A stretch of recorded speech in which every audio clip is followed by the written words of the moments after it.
Zakir and Raqiba, daughter of Zabihullah, from 10th class and first year of Alimiyyah, to express the involvement of Muslima during Azadi. Assalamu alaikum wa rahmatullahi wa barakatuhu.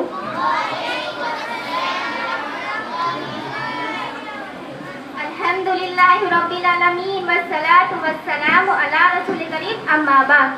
सदर जामिया, मेहमानान खुसूसी और जामिया के मौलिमीन व मौलिमात और मेरे प्यारे बहनों और भाइयों, मेरा नाम जी रहीबा मिंत मोहम्मद ज़बीउल्लाह है। मैं आलिम अव्वल की तालिबा हूँ और साथ ही 10th क्लास की स्टूडेंट। वालेकुम अस्सलाम व रहमतुल्लाहि व बरकातुहू। मेरा नाम सीनिखत फातिमा बिनते मोहम्मद जाकिर है। मैं आलिम अव्वल और उसके साथ 10th क्लास की स्टूडेंट हूँ और आज हम दोनों सहेलियाँ आपके सामने जंग आज़ादी के बारे में मुकालमा पेश करेंगे। आज हम सबके हाथों में तिरंगा, मगर क्या कभी सोचा उस माँ के हाथ में क्या था जिसने अपने लाल को आजादी के लिए कुर्बान कर दिया था? क्या कभी किसी ने उस बाजी से पूछा जिसकी शादी से एक दिन पहले उसका भाई शहीदों के कदर में शामिल हो गया? उसने मेहंदी छोड़ी और तिरंगा उठा लिया। ये आजादी ना आसान थी ना सस्ती, ये मिली है कफन में लपटे हुए सपनों के बदले, ये लिखी गई है खून से, आंसुओं से और दुआओं से। लोग कहते हैं आजादी मिली, मैं कहती हूँ आजादी छीन कर ली गई थी। अंग्रेजों के सामने सिर्फ तलवार नहीं थी, माँ की लाश भी थी, बच्ची की चीख भी थी और बहन का खामोश इंतजार भी।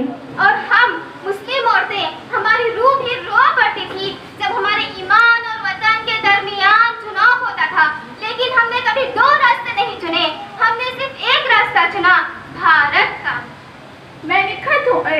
बेगम हजरत महल ने कुर्सी छोड़ी मगर वतन नहीं छोड़ा। रजिया सुल्तान ने ताज उतारा मगर इज्जत नहीं हारी।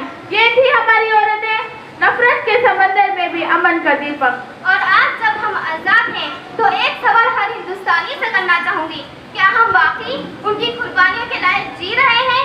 क्या हम सिर्फ एक दिन का जश्न है या हर दिन का एहसान? मैं निखत हूँ और आज मैं सिर्फ एक स्पीच नहीं, एक अहद लेकर आई हूँ कि मैं सिर्फ आजाद हिंदुस्तानी नहीं, वफादार हिंदुस्तानी बनूंगी। मैं रकीबा हूँ और मैं ये अहद करती हूँ, मैं मजहब के बाद इंसानियत को रखूंगी और झंडे से पहले दिल को साफ रखूंगी। ये देश हमसे है और हम इस देश के हैं। जय हिंद, जय भारत। अस्सलामु अलैकुम व रहमतुल्लाहि व बरकातुहू। इंशाअल्लाह, such excellent conversation done by Nikhat and Raqiba.